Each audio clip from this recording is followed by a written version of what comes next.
Procreate 5X. I just downloaded it, and I gotta be honest, at first I was a little disappointed. I was looking for some new animation features, and I've loved all the new animation features that Procreate's been doing ever since they just added this new animation assist mode with the little timeline at the bottom. But I was looking through all the different little features that they added, and I saw the new effects that they added. And at first glance, these effects don't seem like animation features. However, they've got a lot of potential to be animation features if you use the new frame-by-frame animation assist timeline down here. So let me show you what I mean here. Some of these new effects that I'm really loving are chromatic aberration. Now you can apply the chromatic aberration effect to just the layer or use the pencil to apply it to only certain parts of the image. So I'm going to do chromatic aberration layer, and just like any other effect that Procreate has, drag out.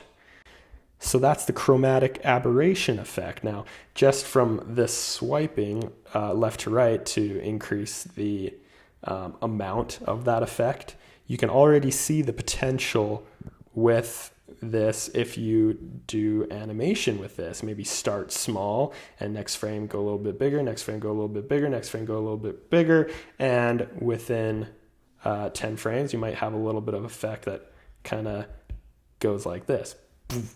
All right, next effect that I think has a lot of potential is this halftone effect. Now here I'm going to click layer again, but you might want to try experimenting with applying it with the pencil.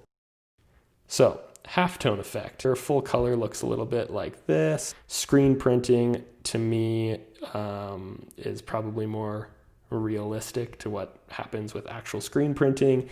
And then this newspaper effect is pretty cool, but is basically just black and white. Now the next effect that I really love, now this is where I see the most potential, is the glitch effect. I'm going to hit layer.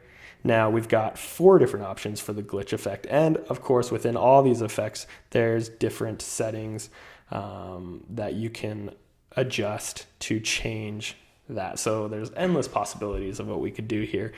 The artifact glitch looks a little bit like this. You can change how big the artifacts are. You can make them bigger, smaller. Now here, imagine, frame 1, I just do a little bit. Frame 2, you do a little bit more. Frame 3, you just go all the way to the end. Then frame 4, you bring it back. Frame 5, you bring it back to maybe here. And then frame 6, you're finished with the animation. Let's check out the wave animation. Now I've seen it apply and look a little bit different depending on what image you're affecting. I do have the zoom like way up. Let's try adjusting some things. Let's check out signal. Now this one I've been really enjoying.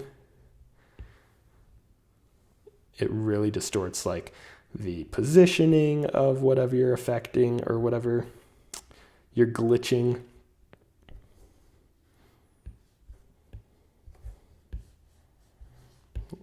A lot of cool stuff there. And now diverge looks a little bit like this.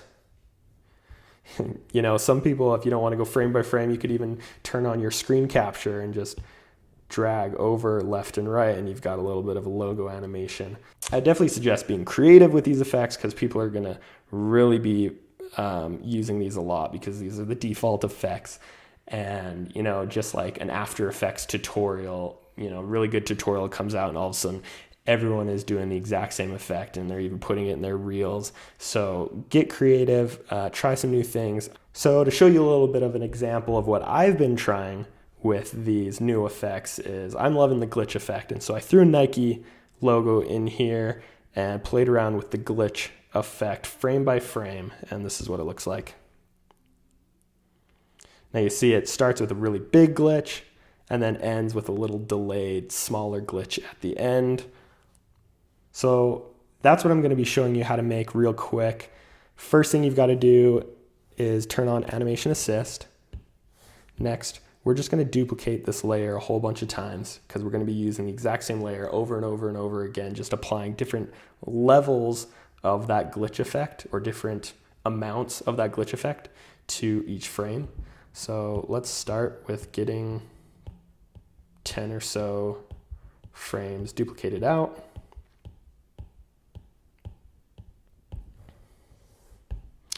This first frame we're going to leave as is.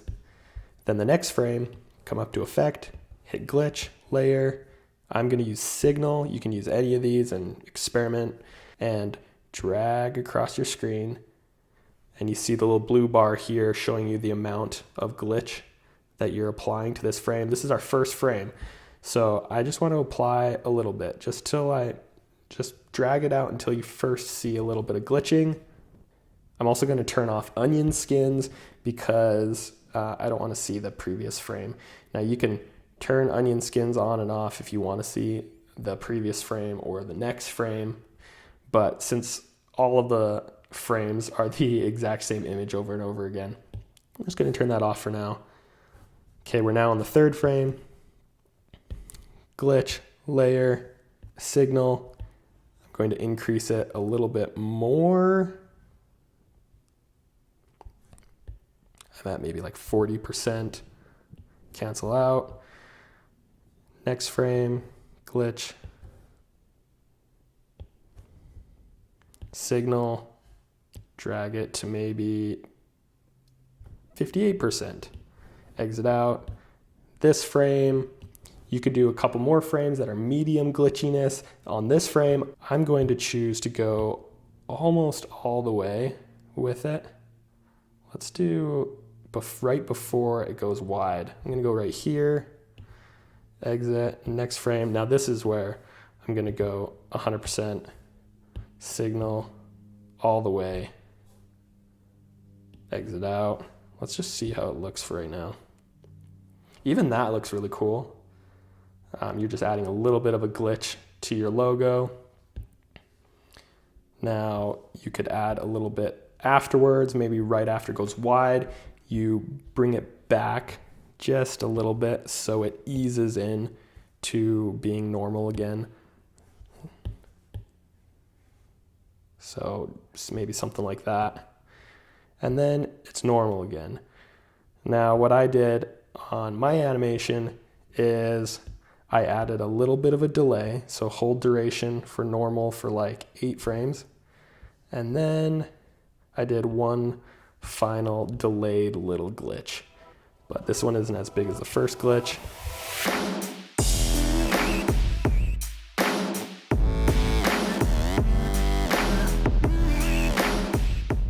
Maybe something like that. And then it's nice to have the logo rest at its normal state at the very end. So increase your hold duration of just the final frame, and you see that it duplicates the frame or holds the frame for a little bit. Now click play, and this is what we're looking like. Now I'm thinking that looks pretty cool. Now if you try this method of logo animation using these new adjustments or these new effects that Procreate just added in Procreate 5X, please comment below. You can also find me on Instagram, and if you mention me on Instagram, I'll be sure to check it out. As always, you can always reach out to me with questions. I love this animation stuff, especially animating on the iPad. To me, it's just so much more fun. So really excited about what Procreate and the Procreate team is doing with their software and with the iPad. All right, thanks for watching.